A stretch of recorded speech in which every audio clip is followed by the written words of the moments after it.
سر T L P پر پابندی عائد کر دی گئی ہے، منسٹری آف انٹیریئر کی طرف سے نوٹیفیکیشن بھی آ گیا ہے، یہ پابندی ان پہ انڈر اے ٹی اے لگی ہے. ہاؤ ڈو یو سی دس؟ کہ ہم نے تو ہمیشہ یہی دیکھا ہے کہ جب بھی کسی ایسی جماعت کو جو انتشار پھیلائے اس کو آرٹیکل 17 کے مطابق جو ہے قلعدم کیا جاتا ہے یا اس کے خلاف کارروائی کی جاتی ہے، لیکن اے ٹی اے کے اکارڈنگ کرنا یہ کچھ ہارڈ اسٹیٹ کانسیپٹ بن رہا ہے جو کہ پاکستانیوں کے لیے بڑا نیا کانسیپٹ ہے. How do you see this? جی، ہارڈ اسٹیٹ کانسیپٹ جو ہے وہ اس وجہ سے بن رہا ہے کہ ہم بہت عرصے سے ہم نے یہ دیکھا ہے کہ پاکستان میں مذہب کی آڑ میں اور سیاسی احتجاج کی آڑ میں تشدد ہو رہا ہے، وائلنس ہو رہا ہے، پولیس کو زد و کوب کیا جا رہا ہے، عمارتوں کو آگ لگائی جا رہی ہے. جس جماعت کا آپ نے ذکر کیا وہ کیلوں والے ڈنڈے لے کر پولیس کو مارتے رہے ہیں. شہیدوں کی یادگاروں کی بے حرمتی ہوئی ہے.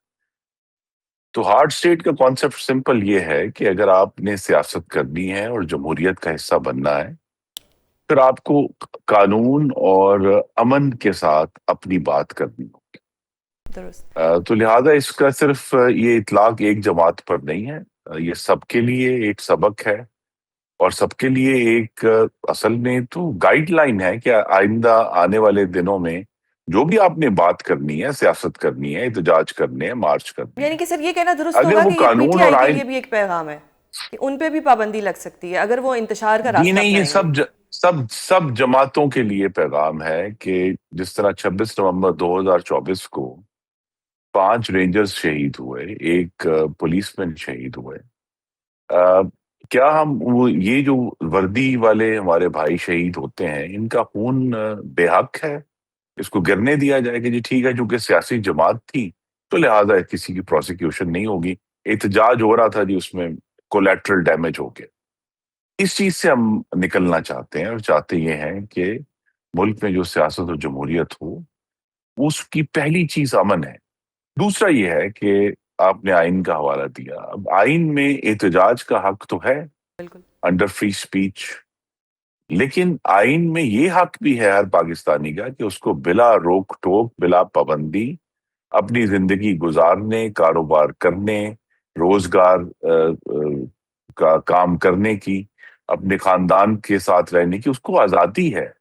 تو اگر احتجاج ایسے ہونا جو کہ ہم نے دیکھا ہے ہماری تاریخ میں یہی ایک وتیرہ رہا ہے کہ احتجاج ایسے ہوتے ہیں جس سے دوسرے شہریوں کی زندگیاں اجیرن ہو جاتی ہیں. جو لوگ اپنے والدین کو، بزرگوں کو اسپتال لے جانا چاہتے ہیں وہ نہیں جا سکتے، جو لوگ اسکول جانا چاہتے ہیں، کالج، وہ نہیں جا سکتے.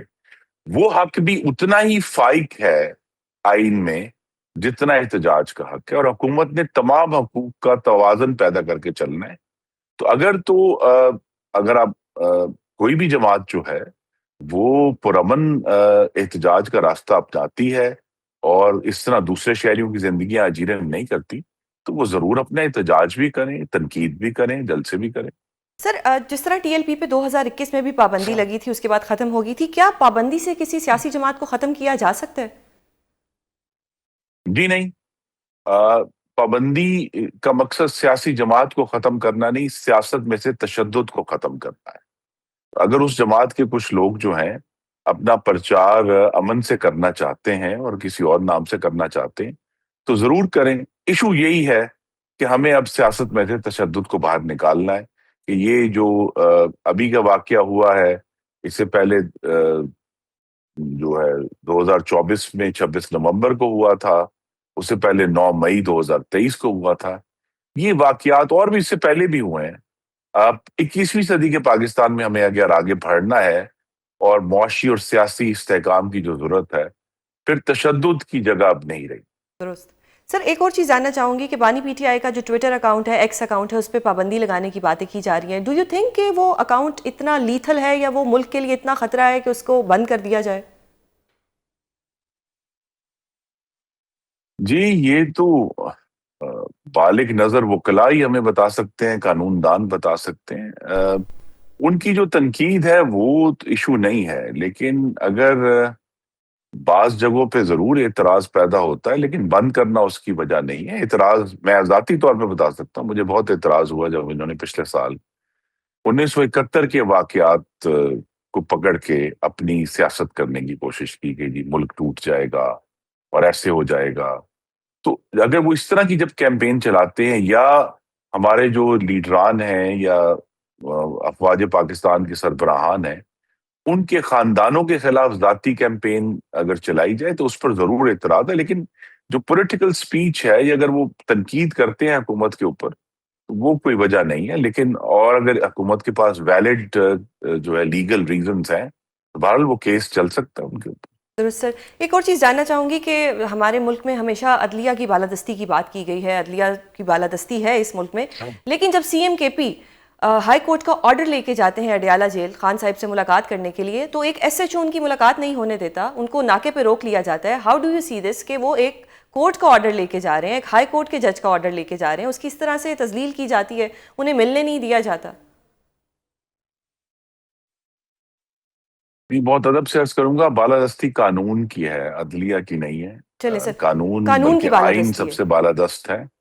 ہاں، تو وہ یہ ہے کہ میری توقع ہے کہ عدلیہ کے حکم کی کو مانتے ہوئے اگلے چند دنوں میں بہت جلد ان کی ملاقات ہو جائے.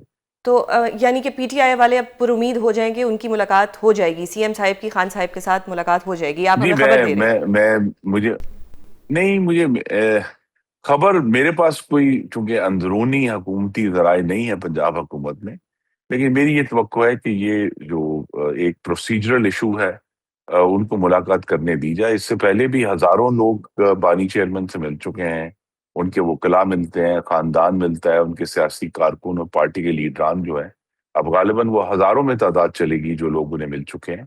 تو یہ وزیر اعلیٰ بھی ملیں اور آگے چلیں. اصل سوال یہ ہے کہ ملاقات کے بعد وزیر اعلیٰ جو کابینہ بنائیں گی، وہ کابینہ کیا دہشت گردوں سے بزدلانہ مصالحت کی پالیسی قائم رکھے گی جو پہلے سے چل رہی ہے، یا دہشت گردی کے خلاف جرت کر کے لڑنے کا اندیا دیں گے؟ صحیح. سر، خان صاحب کو بنی گالہ شفٹ کرنے کی آفر بھی آئی، آپ کی جماعت کی طرف سے آئی. ہاؤ ڈو یو سی دس کہ کیا واقعی اگر وہ اس طرح کی کوئی اپلیکیشن دیتے ہیں تو ان کو بنی گالہ شفٹ کر دیا جائے گا، اور یہ نہیں کہا جائے گا کہ یہ دیکھیں جی اپلیکیشن آ گئی ہے، یہ تو این آر او مانگ رہے ہیں؟ جی، وہ میرے بڑے پیارے بھائی ہیں وفاقی وزیر جنہوں نے یہ پیشکش کی ہے، لیکن میں آپ کو صرف یہ بتا سکتا ہوں کہ اس معاملے میں پارٹی کے اندر یا حکومت کے اندر کوئی باضابطہ ڈسکشن نہیں ہوئی. صحیح. تو بہتر جو ہیں وہ وزیر صاحب ہی بتا سکتے ہیں کہ جو انہوں نے پیشکش کی تھی اس کی بیک گراؤنڈ کیا ہے. درست سر. سر، ایک اور ابھی جو ریسنٹ آج کل بہت بات ہو رہی ہے، الیکشن ہونے تھے دسمبر کے اندر، دسمبر کے لاسٹ ویک میں ہونے تھے بلدیاتی الیکشن. اب کچھ کنفیوژن آپ کی پارٹی میں آ رہا ہے. ایک طرف تو ہمیں یہ کانسیپٹ مل رہا ہے کہ جی جو انتخابات ہیں وہ پارٹی لیس پولز ہوں گے، یعنی کہ کوئی بھی انتخابی نشان نہیں ہوگا، سب امیدوار ایک طرح سے آزاد ہوں گے. جو ہماری بہت ہم ان کی عزت کرتے ہیں عظمہ بخاری صاحبہ، وہ کہتی ہیں کہ پارٹی لیس پولز ہوں گے کیونکہ گراؤنڈ لیول پہ اس کی ضرورت ہے، جبکہ رانا ثناء اللہ صاحب فرماتے ہیں کہ اس طرح کا تو کچھ بھی نہیں لکھا ہوا جو ایکٹ آپ لوگوں نے پاس کیا، پنجاب لوکل گورنمنٹ ایکٹ 2025. یہ کنفیوژن کچھ آ رہا ہے کہ کیا یہ پارٹی لیس پولز ہوں گے یا یہ پارٹی کے ساتھ پولز ہوں گے، انتخابی نشان کے ساتھ پولز ہوں گے؟ جی ہاں، بشمول میرے ہم سب کو وہ قانون پڑھنے کی ضرورت ہے جو پنجاب نے پاس کیا ہے، لیکن جو میری انڈرسٹینڈنگ ہے وہ یہ ہے کہ اس کا جو بنیادی لیول ہے وہ پارٹی لیس ہوگا. لیکن ایک دفعہ جب یونین کاؤنسلز کے الیکشن ہو جائیں گے، اس سے جو ہائر الیکشن سے پہلے سب کو جماعتیں جوائن کرنا ہوں گے، اس کے مختلف لیولز کے اوپر الیکشنز ہونے ہیں. صحیح. یو سی میں جو پہلا الیکشن ہے ڈائریکٹ، اس میں 9 لوگوں نے منتخب ہونا ہے، وہ شاید غالباً پارٹی لیس ہے. لیکن اس کے اوپر جب آپ یو سی چیئرمین کا انتخاب کریں گے، یا اس کے بعد جو تحصیل بننی ہے یا جو بھی سب میونسپل کاؤنسل ہے، اس کے لیے وہ پورشن جو ہے وہ پارٹی کے ساتھ ہوگا. صحیح.